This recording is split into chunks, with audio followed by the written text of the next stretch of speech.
আসসালামু আলাইকুম everyone. Welcome back to my channel Meghla cooking world. আজকে আমি আপনাদের সাথে খুবই মজাদার একটি রেসিপি নিয়ে হাজির হয়ে গেলাম।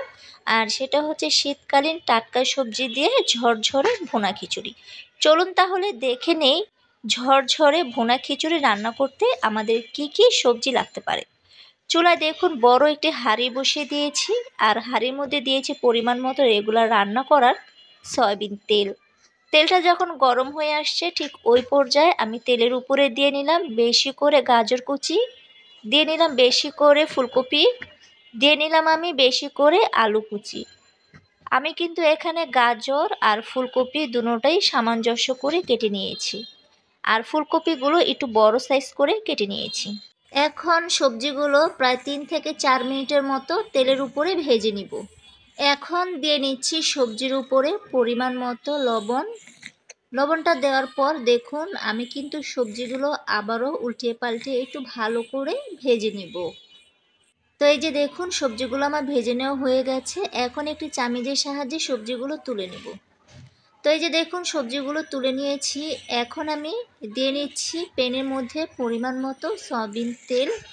এখন দিয়ে নিব তেলের উপরে দারুচিনি, এলাচ এবং একটি তেজপাতা। তেজপাতাটা বড় ছিল তাই মাঝখান থেকে একটু চিড়ে দিয়েছি। এখন আমি গোটা দারুচিনি, এলাচ এবং তেজপাতাগুলো তেলের উপরে দিয়ে ভালো করে ভেজে নিব।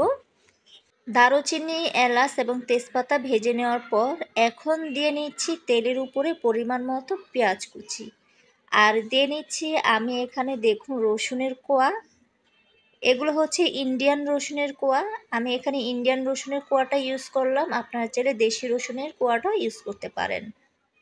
তবে খিচুড়িতে রসুনের কোয়াটা দিলে কিন্তু খেতে অনেকটাই টেস্ট হয়, সেজন্য আমি দিয়ে নিলাম। আপনারা চাইলে স্কিপ করতে পারেন রসুনটা।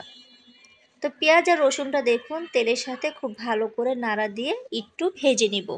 এখন ভেজে নেওয়া পেঁয়াজ রসুনের উপরে দিয়ে নিচ্ছি আগে থেকে ধুয়ে রাখা চাল ডালগুলো। আজকে সবজি খিচুড়ি তৈরি করার ক্ষেত্রে আমি কিন্তু 2 ধরনের ডালটা ইউজ করেছি, মুসুরি ডাল এবং মুগের ডাল।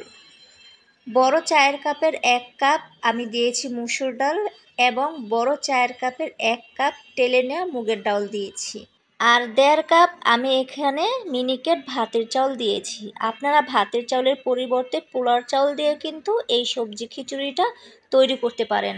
এখন দেখুন দিয়ে নিলাম চাউল ডাউলের উপরে আধা টেবিল চামচ জিরা পেস্ট, আর দিয়ে নিচ্ছি 1 টেবিল চামচ আদা রসুনের পেস্ট। এখন দিয়ে নিব 1 টেবিল চামচ লাল মরিচের গুঁড়ো, আর দিয়ে নিচ্ছি আধা টেবিল চামচ হলুদ গুঁড়ো। সব ধরনের মশলাটা দিয়ে নেওয়ার পর এখন দেখুন চাল ডালগুলো সব ধরনের মশলার সাথে খুব ভালো করে নাড়াচাড়া দিয়ে আমার ভেজে নিতে হবে। আর এখানে আপনাদেরকে ছোট্ট করে একটা টিপস দিচ্ছি, চাল ডালটা ভেজে নেবেন যখন, তখন কিন্তু চাল ডালের উপরে কোনো মতেই লবণটা দিতে যাবেন না। এতে করে কি হবে জানেন, চালগুলো ভেঙে যাবে আর খিচুড়িটাও নষ্ট হয়ে যাবে। আমি কিন্তু এখনও লবণ দেইনি, আমি খিচুড়িতে যখন পানি দিব তখন কিন্তু লবণটা অ্যাড করব। এখন দিয়ে নিচ্ছি ভেজে নেওয়া চাল ডাউলের উপরে শিম। শিমগুলো দেখুন আমি একটু ছোট ছোট করে কেটে নিয়েছি।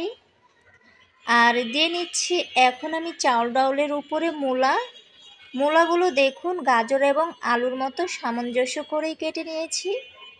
এখন শিম আর মূলার সাথে ভেজে নেওয়া চাল ডালগুলো আবারও খুব ভালো করে নাড়াচাড়া দিয়ে একটু ভেজে নিব।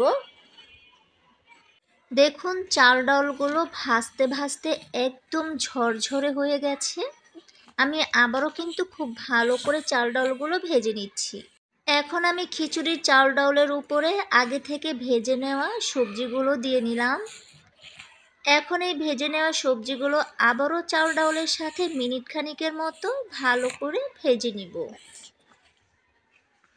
এখন খিচুড়ির ভেজে নেওয়া চাল ডাল এবং সবজির উপরে দিয়ে নিলাম ফুটন্ত গরম পানি। তো এই যে দেখুন খিচুড়ির উপরে গরম পানি দেওয়ার পর এখন আমি খিচুড়ির চালগুলো গরম পানির সাথে খুব ভালো করে নাড়া দিয়ে মিশিয়ে দিচ্ছি। এখন দিয়ে নিব খিচুড়ির উপরে 5 থেকে 6টি আস্ত কাঁচামরিচ। আর এখন কিন্তু দিয়ে নিলাম আমি দেখুন লবণ। তো লবণটা দেওয়ার পর আমি নাড়াচাড়া দিয়ে ঢাকনা দিয়ে ঢেকে রাখবো। তো এই যে দেখুন খিচুড়ি বলক চলে আসছে। এখন সবজি খিচুড়িগুলো একটু নাড়া দিয়ে নিচ্ছি। লবণটা একটু চেক করে দেখছিলাম, দেখলাম যে লবণটা কম হয়ে গেছে, তাই আবারও আমি একটু লবণ দিয়ে ঢাকনা দিয়ে ঢেকে রাখবো। তো এই যে দেখুন সবজি খিচুড়ির পানি কিন্তু শুকে গেছে। এখন আমি সবজি খিচুড়িগুলো আবারও নাড়া দিয়ে প্রায় 3 থেকে 4 মিনিটের মতো চুলার জালটা মিডিয়াম টু লো আঁচে রেখে দমে বসিয়ে রাখবো। এখন ঢাকনা দিয়ে ঢেকে রাখলাম। তো এই যে দেখুন 3 থেকে 4 মিনিট পর চলে এসেছি। এখন দিয়ে নিব সবজি খিচুড়ির উপরে বেশি করে ধনেপাতা কুচি। আর আমি আজকে রান্না করছি সবজি খিচুড়ি, ধনেপাতা না দিলে কি হয় বলেন তো দেখি। ধনেপাতাটা দেওয়ার পর দেখুন খিচুড়িগুলো আবারও একটু আলতো হাতে ভালো করে নাড়া দিয়ে নিচ্ছি। আর আপনারা কিন্তু খিচুড়িটা দেখেই বুঝতে পারছেন খিচুড়িটা কতটা ঝরঝরে হয়েছে।